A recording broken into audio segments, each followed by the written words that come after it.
بسم اللہ الرحمن الرحیم۔ السلام علیکم۔ روحانی سکون چاہیے، دعا اور حکمت سنیں صفحہ با صفحہ۔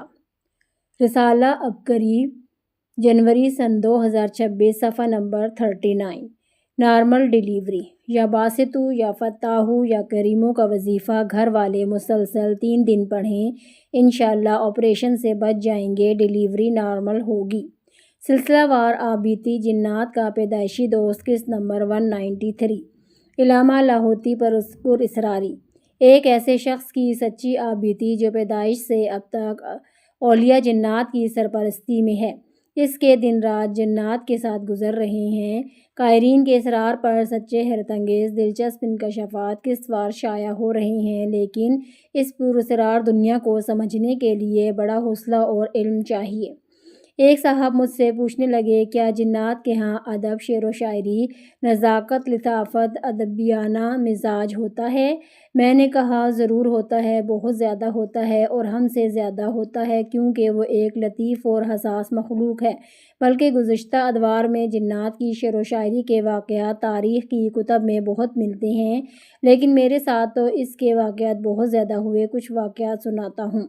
جنات کی دل موہ لینے والی شاعری۔ ایک بار ایک جن کی دعوت تھی جس میں بہت سے جنات تھے، اور میرے مخلصین جنات دوست بھی میرے ہمراہ تھے۔ ہم اڑن سواری پر دور دراز جنات کی اس بستی میں پہنچے جو ایک جنگل میں تھی۔ جنگل ویرانہ، کسی زیرو انسان کا نہ کوئی ٹھکانہ، نہ کوئی انسان۔ جنات ہی جنات تھے، اور میں نے اپنی زندگی میں اتنے زیادہ جنات شاید کم ہی دیکھے۔ لاکھوں نہیں، کروڑوں، بلکہ بہت بڑا جنگل تھا۔ اس محفل میں ایک شادی تھی۔ شادی میں بے شمار جنات تھے۔ ہر جن اپنا کلام سنا رہا تھا۔ وہ منظوم کلام تھا، کمال شاعری اور کمال کے الفاظ تھے۔ گمان سے بالاتر ان کی عقل و دانش، فکر اور گہرائی۔ ایسے اشعار تھے جو شادی دولہا اور دلہن کی آنے والی خوشیوں کو آشکار اور نمایاں کر رہے تھے۔ دلوں کو موہ لینے اور چھو لینے والے طاقتور الفاظ تھے۔ ایسے الفاظ جو سننے والوں کو آہ آہ اور ہا ہا اور ہائے ہائے پر مجبور اور بے بس کر دیتے تھے۔ گمان، خیال اور سوچ سے بالاتر الفاظ تھے۔ سائنسدان اور دانشوروں کا فن اور کمال۔ مجھے اس دن اس چیز کا بہت زیادہ احساس ہوا کہ واقعتاً اس مخلوق کے پاس علم بہت زیادہ ہے، معلومات بہت زیادہ ہیں، کیونکہ یہ مخلوق سیر و تفریح کرتی رہتی ہے، ہواؤں اور فضاؤں میں اڑتے رہتے ہیں۔ پھر انہوں نے دور کے دور دیکھے، صدیوں سے صدیاں دیکھیں۔ ہر دور کے سائنسدان، دانشور، ان لوگوں کو انہوں نے قریب سے قریب دیکھا، کیونکہ ان کی عمریں بڑی ہوتی ہیں۔ اسی لیے انہوں نے اپنی عمر میں ایسے لوگوں کو دیکھا جو اپنے فن اور کمال میں اس دور سے یکتا تھے۔ ان کا نہ کوئی ہمسر تھا، نہ کوئی ہمسفر تھا، اور پھر وہ ختم ہو گئے۔ آگے ان کے شاگرد تھے۔ پھر انہوں نے اپنی طویل العمری کے کمالات دیکھے، اور اس طویل العمری میں انہوں نے ایسے حیرت انگیز واقعات، مشاہدات اور تجربات جو شاید عام انسانوں سے پوشیدہ رہے، انہوں نے دیکھے اور بار بار دیکھے۔ ان سارے تجربات کا ایک انوکھا نچوڑ ان لوگوں نے دیا، اور وہ انوکھا نچوڑ کیا تھا، اس کو نہ کوئی سوچ سکتا ہے، نہ کوئی گمان کر سکتا ہے۔ 7 زبانوں کی شاعری اور طلسماتی کتاب۔ ایک جن شاعر جاتا تھا، اس کی جگہ دوسرا جن شاعر آتا تھا، ہر ایک سے بڑھ کر ایک۔ پھر جنات نے اپنی زبانوں میں بھی اشعار کہے اور عربی اور فارسی میں بھی کہے۔ کچھ جنات نے موجودہ دوسری زبانوں میں بھی اشعار کہے۔ ایک جن مجھے ملا، اس نے اپنے ہاتھ کی لکھی ہوئی کئی کتابیں جو بہت موٹے کاغذ پر لکھی ہوئی تھیں، اور وہ کاغذ ہاتھ کا بنا ہوا تھا۔ اس پر ساری شاعری تھی، 7 زبانوں کی شاعری تھی، اور ہر زبان کو اس نے علیحدہ سیاہی سے لکھا ہوا تھا، کوئی سرخ، کوئی سیاہ، کوئی سبز، کوئی زرد، کوئی نارنگی، کوئی سرمائی، کچھ نیلی، اور مزید رنگوں کی بھی سیاہی، اور سیاہی ایسی کہ جس پر پانی گرے تو سیاہی نہ مٹے۔ مجھے بڑی حیرت ہوئی، حتیٰ کہ میرے سامنے انہوں نے کتاب کو اٹھا کر ایک بھرے ہوئے پانی کے بڑے برتن میں ڈال دیا۔ وہ کتاب پانی میں پڑی رہی، اس کا ورق گیلا ہو گیا۔ پھر انہوں نے کتاب نکالی تو پانی نچڑ رہا تھا، گر رہا تھا، نہ ورق ٹیڑھا ہوا، نہ حرف مٹے، نہ اس کی جلد خراب ہوئی۔ بہت حیرت ہوئی۔ ان کے پاس تجربات حیرت انگیز تھے، ہر علم میں اور ہر فن میں وہ باکمال اور بے مثال تھے۔ ہر علم اور فن میں انہیں ایسی حیرت انگیز دنیا ملی ہوئی ہے کہ انسانی سوچ سے بالاتر۔ حیرت کے انوکھے جہان۔ جنات کا علم بہت زیادہ ہے، وہ جس چیز پر بولنے بیٹھتے ہیں اس چیز پر حیران کر دیتے ہیں۔ اس کی وجہ جو میں نے پہلے بیان کی، انہیں نسل در نسل بڑے بڑے باکمال ملے، ان سے تجربات لیے، وہ انسانوں میں بھی جنات میں بھی۔ مجھے ایک جن نے بتایا، میں زیر زمین ایک ایسی مخلوق کے پاس جاتا ہوں جو نہ انسان ہے نہ جن ہے، اس کے انوکھے واقعات مجھے سنائے۔ ایک اور جن نے بتایا کہ میں ہواؤں اور فضاؤں میں، جنگلات، ویرانوں میں، شہروں اور آبادیوں میں ایک ایسی مخلوق سے ملتا ہوں جو جن نہیں اور انسان بھی نہیں۔ رب العالمین ہے، سارے عالم کا رب ہے۔ عالم جنات، عالم انسان، نامعلوم رب کے پاس کتنے عالم، ہر عالم کی کیا مخلوق ہے، ہر مخلوق کے پاس کیا فن اور کمالات ہیں، ہر مخلوق وہ ہے جو کتنے فن، علم اور دنیا جانتی ہے۔ یہ حیرت انگیز جہان ہے اور حیرت کا جہان ہے۔ جنات کے ہر کام میں حیرت ہی حیرت ہے، جو انسانی عقل، انسانی سوچ اور انسانی جذبے سے ماورا ہے۔ انسان سوچ نہیں سکتا، اس کی عقل و دانش میں یہ بات آ نہیں سکتی۔ یہ سچائی اور حقیقت ہے کہ واقعتاً مخلوقات ایسے بھی ہو سکتی ہیں۔ جنات کے پاس مہارت، فن اور معلومات بہت زیادہ ہیں۔ پرانی خفیہ تحریریں اور تجربات۔ ایک جن مجھے ملا جس کے پاس پرانی اور خفیہ تحریروں کے تجربات ہیں، وہ جو ہزاروں سال پہلے بولی لکھی جاتی تھیں اور وہ پتھر کی تختیوں پر آج بھی لکھی ہوئی ہیں، زیر زمین دفن ہو چکی۔ اس کے پاس اس کا علم ہے اور اس کے پاس اس زیر زمین علم کے ایسے طلسمات ہیں جو انسانی سوچ سے ماورا ہیں۔ وہ طلسمات اس کی زندگی میں بہت زیادہ ہیں، وہ ان سے فائدہ اٹھاتے ہیں اور اس کی وجہ سے وہ بے شمار لوگوں کو فائدہ دیتے ہیں۔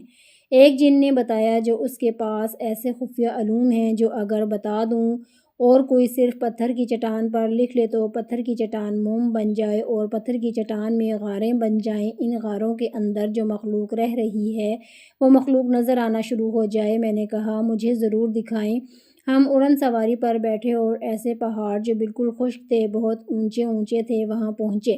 اس کے پاس ایک درخت کی تازہ ٹہنی تھی، نامعلوم کیا درخت تھا۔ اس ٹہنی کو اس نے کاٹا، جیب سے ایک موم کی طرح کا مواد نکالا اور ٹہنی کو اس میں چبویا، ایسے جیسے قلم دوات۔ اس سے سیاہی لگی اور اس سیاہی سے اس نے پتھر پر کچھ لکھنا شروع کیا۔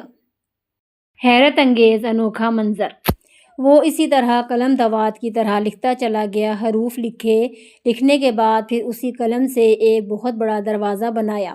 دروازہ بنانے کے بعد قلم اور دوات کو ایک طرف رکھ کر دور پرے ہو کر ہم دونوں بیٹھ گئے۔ ہمارے پیچھے جو مزید جنات تھے وہ بھی بیٹھ گئے۔ تھوڑی ہی دیر ہوئی، اوپر سے پتھر گرنا شروع ہو گئے۔ پہلے چھوٹے پتھر تھے، پھر بڑے پتھر تھے۔ ہم دور بیٹھے تھے، پھر خاموشی ہو گئی، پھر پہاڑ کے اندر ایک لرزش اور ہلچل مچی۔ عین اسی جگہ جہاں اس نے دروازہ بنایا تھا وہاں ایک دروازہ بن گیا۔ وہ حروف جو لکھے تھے وہ دونوں دروازوں کے درمیان میں لکھے ہوئے نظر آنا شروع ہو گئے۔ تھوڑی ہی دیر میں ایک شخص نکلا جس کا چہرہ بہت ہیبت ناک تھا۔ اس نے ایسے نیچے دیکھا تو پتھر کی سیڑھیاں بننا شروع ہو گئیں۔ کل 21 سیڑھیاں تھیں، خوبصورت اور ملائم پتھر کی سیڑھیاں ایک پل میں بن گئیں۔ انوکھی تحریر اور طلسماتی الفاظ۔ اس نے اس جن کی طرف اشارہ کیا۔ اس جن نے پھر وہی قلم نکالی اور وہی دوات جو موم کی طرح تھی۔ اس نے پہلے قدم پر کچھ انوکھے الفاظ لکھے اور آگے بڑھا۔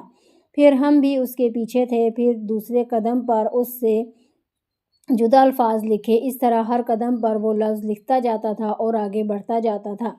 13 قدم چلنے کے بعد وہ رک گیا۔ اس نے شاخ کا وہ اگلا حصہ توڑ دیا اور دوسرے حصے کی قلم سے اس نے لکھنا شروع کیا۔ اب جیب سے اس نے ایک اور دوات نکالی۔ وہ دراصل کچھ پرندوں کے ملے ہوئے پر تھے۔ ان پروں کے اندر کوئی دوا تھا یا کوئی مواد تھا یا کوئی نرم چیز تھی۔ جب بھی وہ شاخ اس میں ڈالتا اس کے ساتھ سیاہی کی طرح لگا ہوا کوئی حصہ آتا اور اس سے وہ لکھتا۔ 13 قدم کے بعد اس نے اس نئی دوات سے لکھنا شروع کیا اور پھر یوں ہی لکھتا جاتا، آگے بڑھتا جاتا اور ہم اس کے پیچھے۔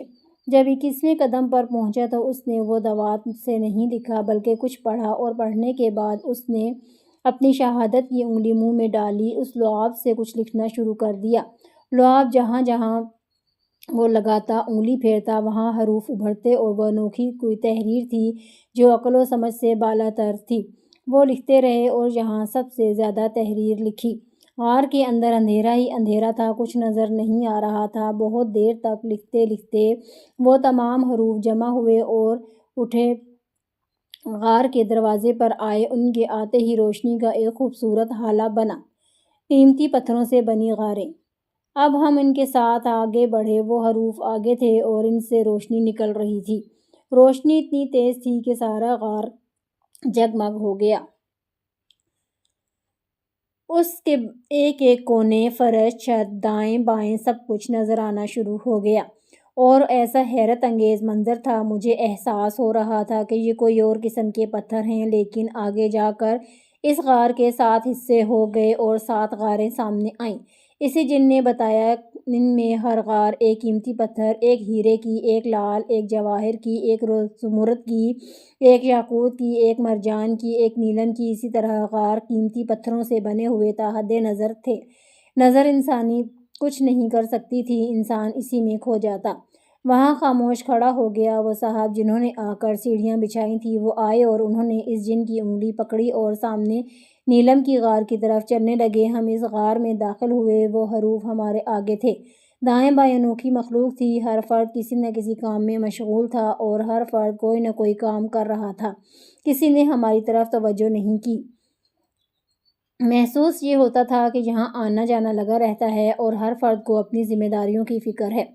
جنتی مشروبات۔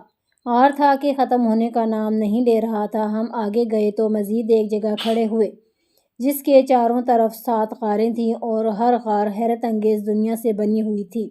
مجھے وہ جن کہنے لگے، ہر غار ایک ایسے مشروب سے بنی ہوئی ہے جو مشروب جنت میں ہے، یعنی ایک غار شہد کا، ایک غار دودھ کا، اسی طرح جنت کے جو مشروبات ہیں ان کی بنی ہوئی غاریں تھیں۔